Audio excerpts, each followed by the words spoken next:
It is the middle of February on a hill farm in northern Vermont.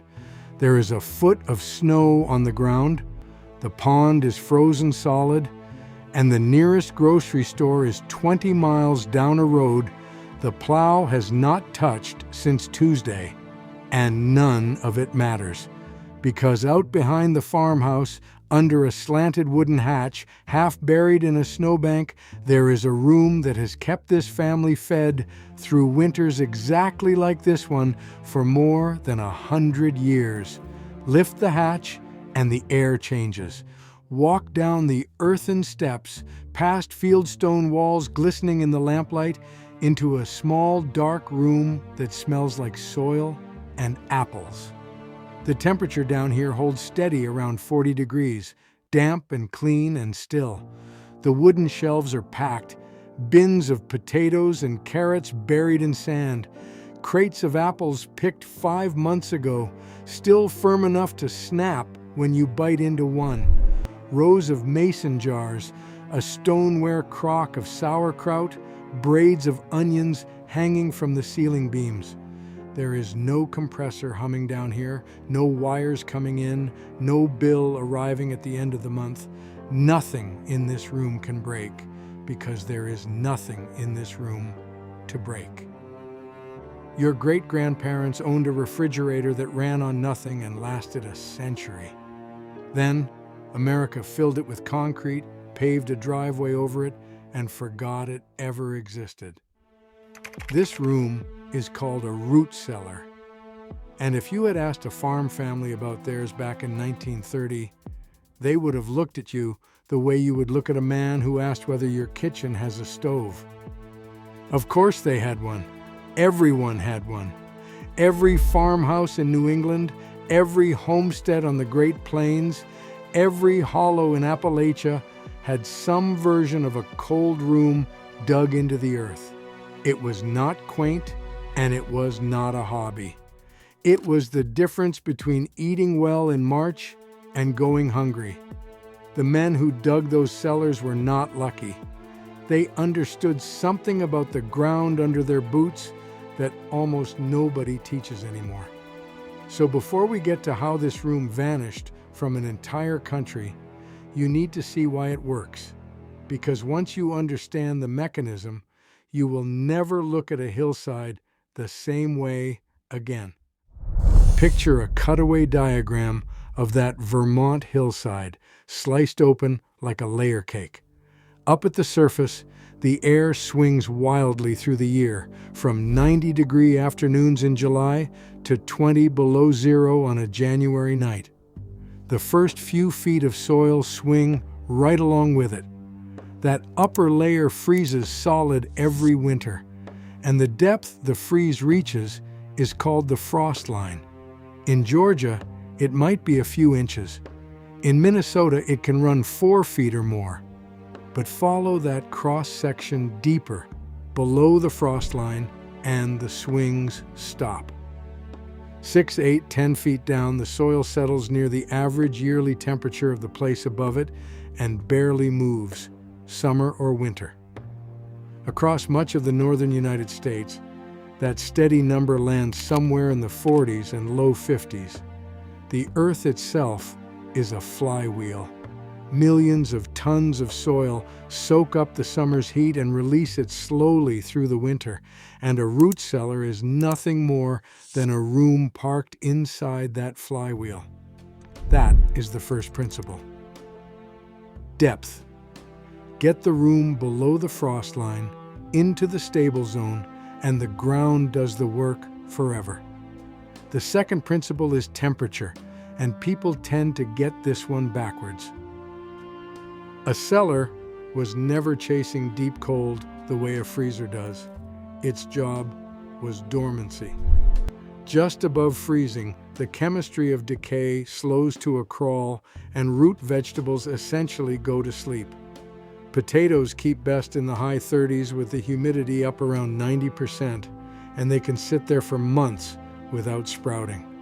But let the room actually freeze and you lose everything, because ice crystals burst the cell walls and turn a firm potato to mush. The genius of the cellar is holding that narrow band, cold enough to stop rot, warm enough to never freeze, with no thermostat anywhere on the property. The third principle is humidity. A carrot is mostly water, and dry air will pull that water out until the carrot bends like rubber. So the old builders left the floor as packed bare earth, and the ground's own moisture kept the air heavy and damp. That is why the carrots stayed crisp into April, bedded in boxes of damp sand, as if they had never left the garden. And the fourth principle is the one that separates a working cellar from a rot box. Ventilation. A proper cellar breathes through two openings, a low intake near the floor and a high exhaust near the ceiling. Cold, fresh air sinks in through the bottom pipe, warm, stale air rises out the top, and the room circulates on its own with no fan anywhere. That airflow also carries something invisible out with it.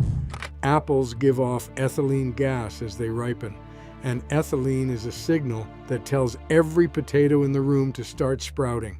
So the old-timers vented the room and kept the apple crates on the high shelves near the exhaust, well away from the potato bins. They will also tell you the north-facing corner always stayed coldest, and that is where the longest keepers went. Depth, temperature, humidity, airflow. 4 principles and 0 moving parts. Get them right and the room runs on physics alone for as long as the hill exists. And what these rooms held would embarrass a modern pantry. Bushels of potatoes to last from the October digging until the ground thawed. Carrots, beets, turnips, and parsnips bedded in sand. Cabbages hung upside down from the beams. Winter squash and pumpkins resting on the warmer shelves near the stairway. Apples by the crate, onions in braids, shelf after shelf of home-canned tomatoes, green beans, and peaches. A crock of sauerkraut working quietly in the corner, sometimes a barrel of salt pork. The federal government thought this mattered enough that the Department of Agriculture printed farmers' bulletins in the early 1900s with cellar plans any family could follow.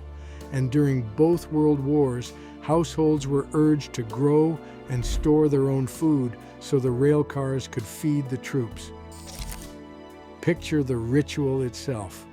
A 1930s farm family, out in the field on a cold October morning, forks turning up the potato hills, children hauling bushel baskets to a horse-drawn wagon, the whole harvest carried down the cellar steps, one load at a time. When the hatch closed in November, winter was already beaten. Add up what that meant? A hole in the ground protected hundreds of pounds of food through 5 months of winter, every winter, for generations. And after the week it took to dig, it never cost the family another cent. Now, an honest word before anyone gets misty-eyed, because this channel does not sell fairy tales. A root cellar was not idiot-proof. Dig it too shallow and a hard winter froze it. Dig it in the wrong spot and spring runoff flooded it. Mice found the apple crates. One rotten apple really could spoil the crate around it, and tending the vents through a cold snap took attention. It was a skill. It demanded work. And when American families were finally offered a way to skip that work, most took the offer. Nobody should blame them for it. But it is worth knowing exactly what the trade was, because nobody spelled it out at the time.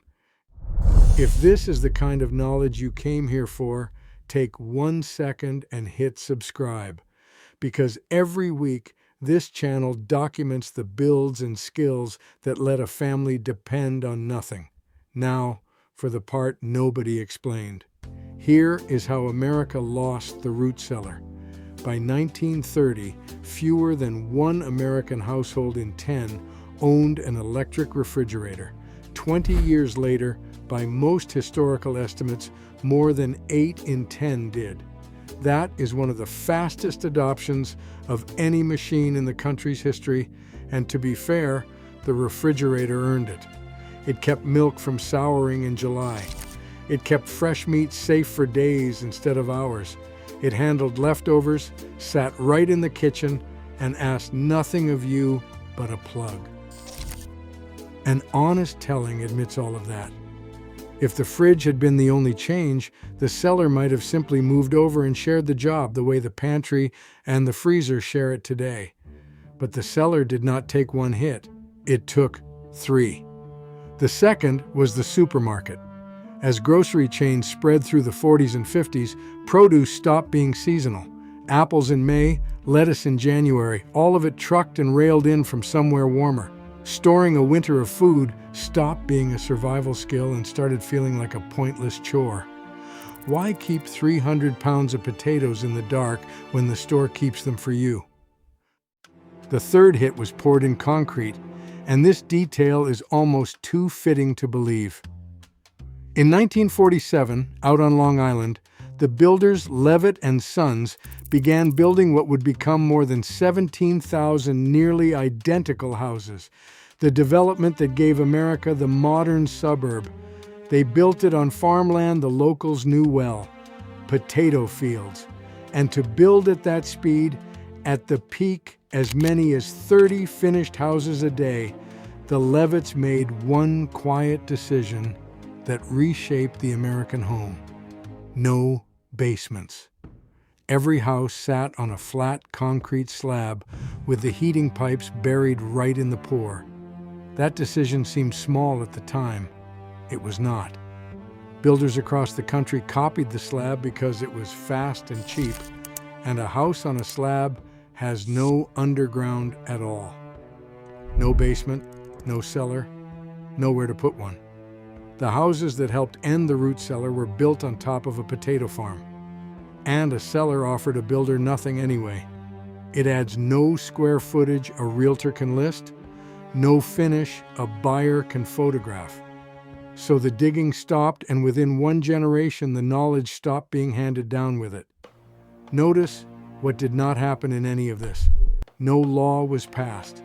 No agency outlawed the root cellar, and no company needed one to. It was simply made to feel obsolete, the way a hand pump feels obsolete next to a faucet. The appliance maker gained a customer who comes back every 10 or 15 years.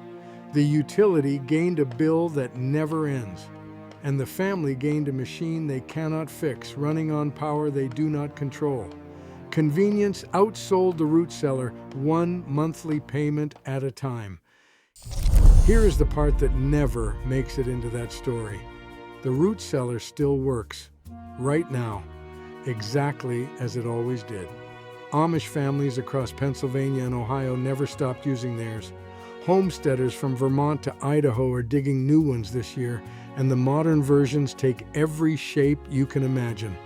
Earth bag cellars raised from little more than soil and bags, buried culverts, and precast concrete rooms that double as storm shelters. A simple garbage can sunk below the frost line under a straw bale holding a winter of carrots for about $100. University extension offices in Minnesota and Oregon still publish free cellar plans today. Nothing about the physics changed. The soil under your yard is the same soil it was in 1880. The only thing that disappeared was the teaching. So weigh the trade we made. A root cellar is dug once with a shovel, some stone or block, and a few days of sweat, and it serves a family for 100 years at a running cost of $0. A refrigerator is bought again every decade or so, tied to a bill that arrives every month for the rest of your life, and the day the grid goes down, it is a warm cabinet. One is an asset your grandchildren inherit. The other is closer to a subscription. The root cellar did not fail us. We were taught to feel above it, and a method that quietly fed this country for 2 centuries is now about 1 generation away from being forgotten completely. Back on that Vermont hillside, the hatch is closed and the snow is still coming down. 10 feet under the drifts, the apples do not know the power grid exists. That room held 40 degrees before the farmhouse had wires, and it will hold 40 degrees long after every refrigerator sold this year is rusting in a landfill. So here is what I want to know. Did your family or your grandparents keep a root cellar, and what do you remember pulling out of it in the dead of winter? And be honest with yourself, could you feed your household through a winter today with nothing but a hole in the ground? Tell me your climate and what stores best where you live, because the answer changes from Georgia clay to Minnesota frost, and the comments on this channel are half the education. Then tell me which forgotten build to document next: the spring house, the ice house, the masonry heater, or the earth-cooled home. If you want this knowledge back, subscribe. We are just getting started digging.